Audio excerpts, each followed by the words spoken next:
CEOs are driven into massively leveraged positions or dilutive acquisitions in order to please Wall Street. And Wall Street's not the evil enemy here. The problem is the cost of capital is 20% or 15%. So you're either going to pursue a strategy of dilutive acquisitions or a strategy of excessive leverage, or your third strategy is Apple could borrow $25 billion at 1% or 3% interest, buy Bitcoin that yields 200% interest. And it's what would you say to Tim Cook? You would say, Tim, if you can buy $100 billion company that's growing 100% a year and is profitable, you should do that. Right. What is Bitcoin? Bitcoin is 100 billion, you can buy $100 billion worth of Bitcoin or 10 or 20 or 30 billion worth of Bitcoin. It's growing 600% this year, but 200% a year on average. So my message to any company, whether it's Microsoft or Amazon or Apple or Tesla, is why don't you take the asset that you can get a lot of? You can go borrow $20 billion worth of capital at 3% interest. And why don't you go do an accretive acquisition? And an accretive acquisition is something growing 100 or 200% a year. By the way, what's better, for Apple to buy Disney or for Apple to buy Bitcoin? Because if you buy Disney, you're buying 100 million moving parts and a lot of complexity and a lot of risk and a lot of competition. If you buy Bitcoin, your treasurer just had to go buy Bitcoin. There is no competition. There is no employee base, right? There is no, the moving parts have all been worked out for a decade. They're not changing.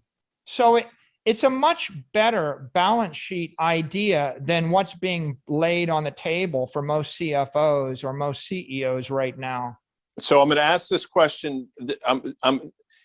There's a question here, and I think you're going to follow me. There's a great movie, Jaws. There's a scene when the mayor, they're at the beach, and he's talking to Brody, and he says, if you yell barracuda on the beach, people look around, not a big deal. You yell shark, and you have a panic on the 4th of July. Now, here's my question.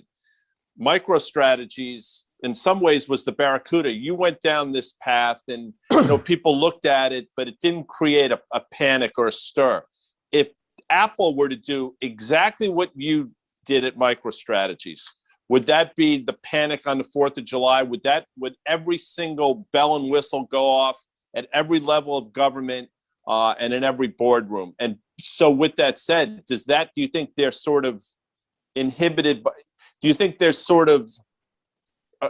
they're reticent to do it based on that premise alone? When I tweeted at Elon Musk, I said something, and I really meant exactly what I said, right? And most people took it tongue in cheek, but I was very serious about it. I said, you want to do your shareholders $100 billion favor, convert your $20 billion balance sheet from cash to Bitcoin, and then all the S&P 500 companies will have to follow you, and it will become $1 trillion favor to your shareholders.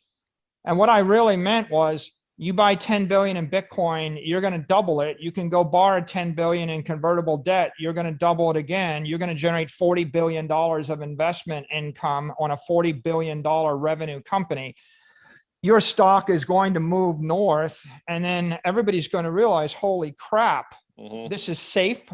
And here's what you're really doing. If you do that, you're basically pointing out that the price discovery has disappeared from the bond market, and the treasury strategy of holding bonds should be replaced with a treasury strategy of holding Bitcoin.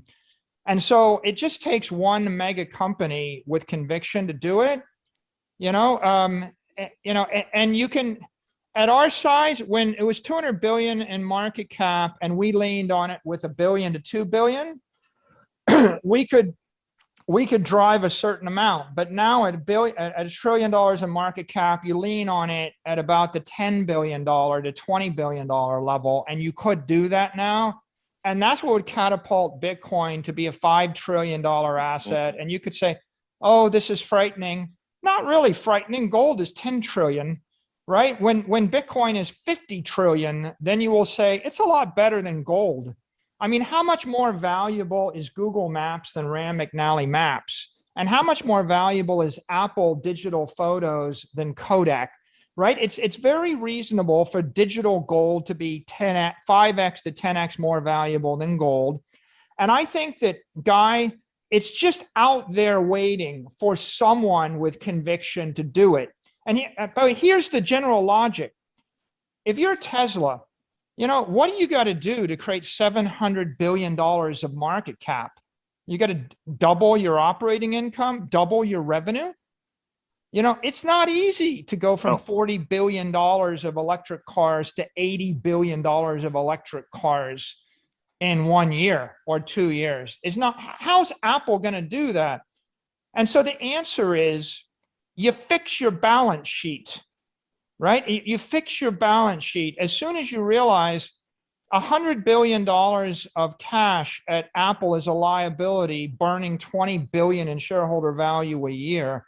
As soon as you flip that to $100 billion as an asset generating 40 billion, 20 or 40 billion in shareholder value a year. What is Apple's profit a year right now? I mean, you're like, the point is, don't I double their income? Like, you take operating income and tack on investment income. Their investment income is nothing. Their operating income is everything. You cannot, and this is the paradigm shift, right? Everybody thinks they're living in a hard currency environment. They think Argentina is somewhere else and Venezuela and Zimbabwe is somewhere else, right? And that's not us. As soon as you realize that the dollar is inflating at 15% a year, if you crank in any number north of 10% for the next 4 years, and you flip your mindset, the conclusion you come to is you cannot create shareholder value or preserve shareholder value without a financial strategy that includes hard assets or strong financial assets. You might take Apple, and let's say that all of their sales are going to be limited to Venezuela, Argentina, and Zimbabwe, and then give me all your good strategy ideas and product ideas. And again, the answer is your strategy is a losing strategy financially until you get it through your head that you have to flip your balance sheet from a liability to an asset. And the second piece of this is you cannot sweep your cash flows as from a strong currency into a weak currency and hold it. And so ultimately, it's a very simple, straightforward approach. Apple could certainly do it. Any company that has $10 billion of firepower can do it. And Guy, I will end this thought with another tweet. It's Archimedes, 2,500 years ago. He said, if you give me a lever long enough and a fulcrum upon which to place it, I can move the world. Okay, the fulcrum is Bitcoin, $1 trillion crypto asset that nobody on earth can screw with.